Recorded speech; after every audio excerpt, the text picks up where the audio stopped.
Hey, I'm Susan Westbrook. You know, I'm scared spitless today because this is my first ever live Facebook video, so I am a little nervous. So I'm going to get through the nervous part with you in the beginning by just telling you what we're here to do. This is the first of 5 live sessions that I'm going to do between now and Monday. I've got this one at 5 o'clock this afternoon, one at 9 in the morning, one at 2 tomorrow afternoon on Sunday, and then one at 10 on Monday. And my goal is just to take you through a little bit of my thinking and perspective about loss and about the fact that we can live happily ever after, even after loss. So I know that some of you will be giving me some support and encouragement as we go along here. I will do my best to keep up with the monitor, but I'm going to also tell you that in this first time, because of the nervousness factor, I'll probably just have to wave and then catch up with you a little bit later. I want to tell you a little bit about me first. Actually, that I am living proof that it is possible to live happily ever after, even after loss. Because about a year ago, I myself incurred a fairly traumatic loss in my life, the ending of a long-term relationship when I was 6,000 miles away from home and had no way to even contact the person afterwards. I lived through the early days of that in terms of just surviving the numbness and the sadness and the sense of betrayal and the frustration, and then have watched myself through this last year really take on and take to heart what it means to do my inner work so that I could get to a place where, as it turns out now, a year later, I am in another amazing relationship with someone that I could never have actually fathomed a year ago would be walking into my life. My business is stronger than it's ever been, and I'm about to go to Italy to finish my second book, Dreams Lost and Wings Found.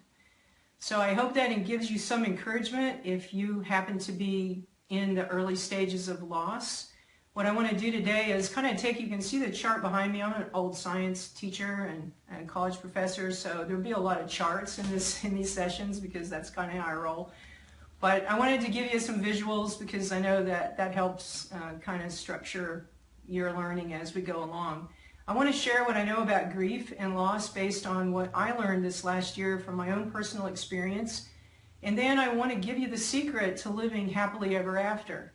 I think I'm willing to give that to you today because I think if I give that to you today, then you'll be wanting to come back in the next 4 sessions so that you can learn more about that process. I'm also here not just on altruistic means. I am opening a program in May called Creating Life After Loss. And if you are finding this information to be useful to you, I would love to have you come along on that program with us at that time. So let's talk a little bit about grief. Most of us are familiar with the grief cycle and the grief continuum. And we're just going to go through the process of this. This was something that actually Dr. Kubler-Ross back in the 60s came up with because she was working with patients who were terminally ill. And those patients weren't really being treated very well in hospital settings. Obviously, they were overcome with grief. They didn't know what to do with themselves. They were looking at the end of their life coming in an inopportune way. And she wanted to have a more gracious way of working with those patients. So that's sort of the background behind the grief cycle. It just starts with we're going along in our life and everything seems to be going pretty good for us, and then suddenly some event occurs. Now I'm going to call that the whack. Later you're going to see that down in the loss part of our chart behind us, but something happens. Something happens in our life. Now if you're like me, it was the end of a long-term relationship. Some of you may have lost a child or a parent. Some of you may have suffered a divorce or lost a job that it's not uncommon in my age group. I'm 60. It's not uncommon for us to actually be fired from jobs or let go from jobs right before retirement, and that is a big whack. So something happens in our lives that takes something away that we valued or that we loved very much. That's just actually what a loss is. And then we are left to grieve it and to feel what is there as a result of it, and that's where the grief cycle comes in. So one of the first things that happens in the grief cycle, and I could remember last year, I was actually in the laundry room on the 9th floor of a hotel in South San Francisco. My sister Lisa Richardson and I were taking our first ever sisters trip together, and we had met in San Francisco, and we had toured that, and we're about to go to our dad's in Portland. And I can remember being in that laundry room in a Skype call, finding out that my life was changing in a way that I could not have predicted before that moment. I was going to lose my home. I was going to lose my connections. I was going to lose a country that I was living in. I was going to lose my identity. I was going to lose everything. And it was happening to me in the laundry room of a hotel on a Skype call. So the word shock applies, right? That's the first kind of thing that happens in the grief continuum. We feel utter shock and immobilization. Now, I had to go ahead and continue what I was doing with my family because I had already committed to this trip with my sister, and we were about to train up to see our dad in Portland. And I can just remember those days of wanting to be present with my sister and to be there with my dad and his wife, and at the same time, like, I'm not there. You know, the lights may have looked like they were on, but I got to tell you, nobody was home. Not for weeks. And as I went through the process of that kind of shock and immobilization and a little bit of a denial, because I remember the first thing I did in the call was say, I'm not making any decisions right now. Like, this is so ridiculous and so out of the blue that I'm not agreeing to this. Let's talk again in 3 weeks. But 3 weeks later, we talked and nothing changed. And what came to me one night when I was laying in bed at my friends Robert and Laura and Charlotte, immediately said, Susan, just come here, because I had no place to go. So just come here and like hang out till you can figure out what you're doing. And I remember laying in bed one night in their house and just thinking, I can survive this. That was actually the beginning of a lot for me, because it was the beginning of sort of a movement away from denying that it was happening and moving up into, it's hard for me to get to anger. I don't know about you, but that next piece of the continuum where after denial we kind of go to anger. A lot of us try to not get to that step because of for whatever reason, we don't feel comfortable with the anger. I'm not sure I ever got to severe anger about the situation, but I certainly got to a place where I felt the full effect of what was happening to me. And I was understanding what was in it for me and how I was going to be changing as a result of it. And then, we kind of get into the bargaining phase where, well, if I did this or if I did that, well, then maybe this would change. But ultimately, we kind of come to a place where we realize that it's not going to matter what we do. Things aren't going to change. And then we move into depression. Now, a lot of times when we talk about depression, we see that as a bad thing, right? We don't want to be depressed. But about December, when I said to myself one day, right after a really crappy Thanksgiving, Christmas holiday season, because if you've been through a loss, especially with a loved one, holidays are really, they're just hard. But, it's like, I realized one day I'd been depressed. And actually I got excited. It was like, I'm depressed. That's really good news, because if you look at the chart, you know that the next thing after depression is the upswing of acceptance. And I knew that I was ready. I knew that I had gone through all this process. I'd gone through crying in the morning and crying in the night, waking up spontaneously crying in the middle of the night, crying on the sidewalk, crying in people's houses, at their tables. I don't believe there is one place that I did not cry during those first months, because I was absolutely brokenhearted. I'm, beyond stunned. I was brokenhearted. But when I got to depression, I knew that I was in a place of getting to where I was ready to accept it and to move on. And actually a lot changed for me after that day when I said, oh, I think I'm in a good place. I'm depressed. It's kind of funny, isn't it? But it's true. Because the next place is acceptance. And you can see up on the chart that that's kind of an upswing. It's like it's got more energy to it. So we feel a little better and we feel like we can move forward. So that's kind of a brief, overview of the grief cycle. I want to say a couple of things about grief before I move on. Now, first of all, I'm a coach, and my primary business is getting people from here to there. I'm not a therapist. I'm not a priest. So I can't really do much for folks in the very beginning of the grief cycle. I know no one could have done anything for me, because that's not a change place. The beginning of that grief continuum is not for change. It's where we feel all the loss that we have incurred. It's where all the goodness of it gets taken into consideration. all the good moments that we're missing, all the good opportunities that we think we're missing, the things that we did well. We are really grieving all of that. And as a coach, I can't really get involved in that because there's no change in it. But when we get over into that latter part of the continuum, and you're starting to get to a place where you recognize that something's got to go, something's got to give, and you've got to move forward, well, that's where as a coach I can get involved in your process.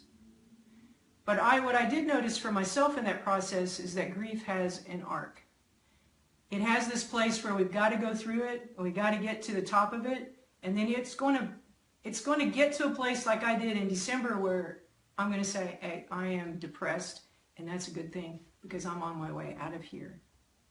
Unfortunately, what happens sometimes when we're doing this by ourselves and we're doing the best we can is that we do two things that are called sticking and cycling. Sticking just means that we get stuck in a place, right? So let's say I got into the anger phase and I decided this was a really good place to hang out and I think I want to stay here for a really long time. And I'm just going to be pretty much pissed off at everything and everyone. Now, I imagine that most of us know what that's like because I can remember being there once many years ago after a divorce. And I just think I hung out in anger for a really long time. It was not a pretty sight, just let me tell you. The other thing we do is recycle. Now, recycling is great for cardboard and plastic, but not so good for grief. Because recycling means that once we've gone through a phase and we've cleared it, we go back to it again. So let's just say I got down to depression and I was pretty much on my way out of the grief cycle, but I think I'll go back to anger and I'll just be pissed off at everybody for a little bit longer. And we can get stuck in that kind of cycling piece. So those two things to just remember, that grief has an arc, and that we don't want to either get stuck or start recycling different parts of the grief process. Another one thing I want to say about grief is it's really personal, right? So if you've ever been through a grief process, you know the last thing you want to know or hear from your friends is, shouldn't you be over this by now? Or, it's really not all that bad. Or, worse things have happened to people. Like, look at the people in Syria right now. Look what's happening to them. How can you even compare this event to what's happening there? Grief is personal. You feel what you feel. And you're going to move through grief in your own time. There are times when we need some help from our friends. When they say, my friend Linda at about February said, it's over when you say it's over. And I thought that was some of the best coaching I had ever gotten because I said, yes, it is. And I think it's over. And I was able to move forward pretty quickly from that. So thanks, Linda, because I know you'll watch this. Thanks for that information. So grief has an arc. We can get caught up in the cycling and recycling, but ultimately we want to move forward. And what I want you to notice about the grief continuum as you look at it back here, and I've also posted it on Facebook, is that it leaves us a little bit short, this grief continuum. Because we get to acceptance, and then the question I have is, then what? Okay, I've accepted that this loss has happened to me. Then what? And that's where I want to come in as your coach today. And I want you to take a look at the chart, and you can see that under grief, I've looked at this little thing called a loss timeline. And I want to talk to you about that a little bit today. And the loss timeline goes along with the grief cycle, but it goes further than the grief cycle does. Because we've got that event that happens, that whack that's gonna take us off our center. And then we're going to go through the survival phase. And if you've been watching my Facebook post, you know that this afternoon I'm going to bring my friends in. Ultimate survivors, right? The dinosaurs. We're going to have those this afternoon as our mascots for the afternoon. But we'll go through the survival phase, and then we'll move into recovery phase. And those of you who have been through addiction programs or similar things like divorce care, that sort of thing, you know that you're looking at this opportunity to recover, to heal, to get back to whatever it was. And that goes along with our grief continuum. Starting that around getting out of the anger phase into depression and start to move ourselves through looking at what's changed in our lives. But again, recovery leaves us really short. My friend Aileen Boundy, who works with people who have suffered addictions and are trying to move forward in their life, and I have talked about this a lot. Addiction programs, often or recovery programs, stop before forward movement really starts. And as a coach, again, I just want to say my whole job is getting people from here to there. So if you're in the throes of loss and depression, and you do some healing up, but you don't know where you're going next, then I haven't done my job. And so the last phase that I've added to this is a phase called Reformation. And I've done it on purpose, and we'll talk about that on Monday morning. I've done that on purpose because I think that this is actually a transformation of spirit as well as of emotion and your basic psychological makeup. Because the goal, this is probably the $10,000 sentence coming right now. The goal to loss is the ultimate forward movement in your transformation. And that's why I believe that the fairy tale is possible. So I want to talk about fairy tales a little bit, because I told you I'm living a fairy tale life right now. So a year ago, I'm in a hotel on the 9th floor, finding out that my life is changing. And not just a little bit of my life, but all of my life. Every aspect of my life is about to undergo a change. So, before that, I thought I was in a fairy tale. And I can even remember early in mid-May last year saying, I don't believe in fairy tales anymore. But that's because I didn't quite understand fairy tales yet. So again, crediting my friend Linda Meredith, who took me to see Beauty and the Beast not too long ago. I learned a little bit about fairy tales recently that I want to share with you. And that's how we'll go out today. And then we'll come back this afternoon and we'll go back and look at surviving and hang out with our dinosaur friends for a little bit. So one of the things I've learned about fairy tales recently is that fairy tales, the essence of a fairy tale is not the living happily ever after. That actually, living happily ever after is guaranteed as long as we're willing to go through the middle part of the fairy tale. Now on the chart, I'm going to read, on the chart that you've got back there, you can see that there's a little black box in the fairy tale section, right? Because in order to live happily ever after, we have got to go through the black box. We have got to go through that time of darkness, maybe witches, maybe poison apples, whatever happens to come to us along the way. So again, we start our lives and things are going pretty well. And I'm in a major cool relationship in a foreign country, meeting people I never thought I would ever meet, being and living in a place I never thought I would live. I thought I was living the fairy tale life, right? Makes sense. But then the whack comes. The event, the poison apple. I won't go so far as saying a witch, but, I could maybe do that. So, it was gone through this really dark place and where I don't know who I am anymore. And I don't know what I'm about anymore. And I'm concerned that I'm never going to feel the same again and that it's never going to be that life that I thought I was going to have. And I've lost the fairy tale, I thought.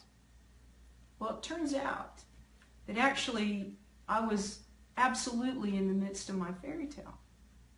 That life was really good on the other side, and I really did love that person, and I really did have some amazing experiences and met some folks that I will love the rest of my life. But the fairy tale actually started in the dark part, because that's where the transformation of the characters takes place.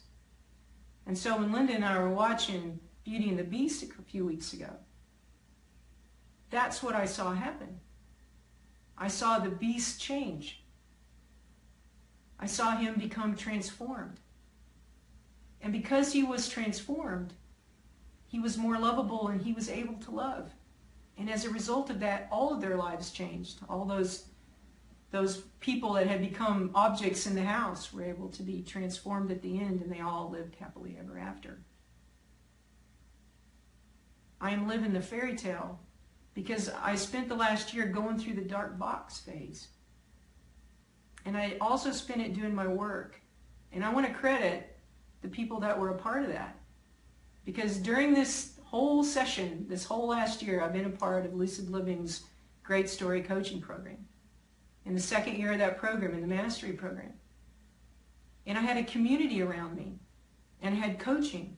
And I had teaching. And when I got into that recovery phase back there, and that's what's changed phase, when I started looking at myself a little bit more carefully, looking at my ego, looking at the way I was processing my emotions, looking at what I was doing in relationships, I changed. I know I changed. people around. Somebody the other day was on a call with me and they said, "You have changed." It's like, yeah, I've changed. I put myself in a position, and I believe that. I believe that I created that opportunity for myself. But I'm so grateful for the people that were a part of that, with my pod mates and people that I was in retreats with, and for Lisa and Janine, who lead Lucid Living. And so when it came time for me to think about creating a program, I wanted to create a program that would support you in the same way that I was supported last year. With a community of people, with coaching, with teaching. A place where you could find direction, learn how to forgive yourself and others, learn how to take responsibility for your part, and to let go what's not yours. And that was what my black box experience was for the last several months. And as a result of that, somewhere around February, I took Linda's advice and I said, it's over. And I said, I am open to being with another person now. Okay, you say that. You think, all right, well, maybe a year from now, whatever. No, like 2 days. I did a little thing. I will confess, I went online to Hay House has a little spiritual mind meet thing for people that are spiritually attuned. And within 2 days, I'd met someone. Only one person. Only one person interested me. Only one person responded back. And it's a good beginning, amazing relationship. And those of you who know me really well, I know Elizabeth will watch this. Those of you who have watched me for 10 years process that other relationship in all of its many forms, probably might have been a little worried when this happened that I wasn't going to be able to get past it. Because I was a little worried I wasn't going to get past it.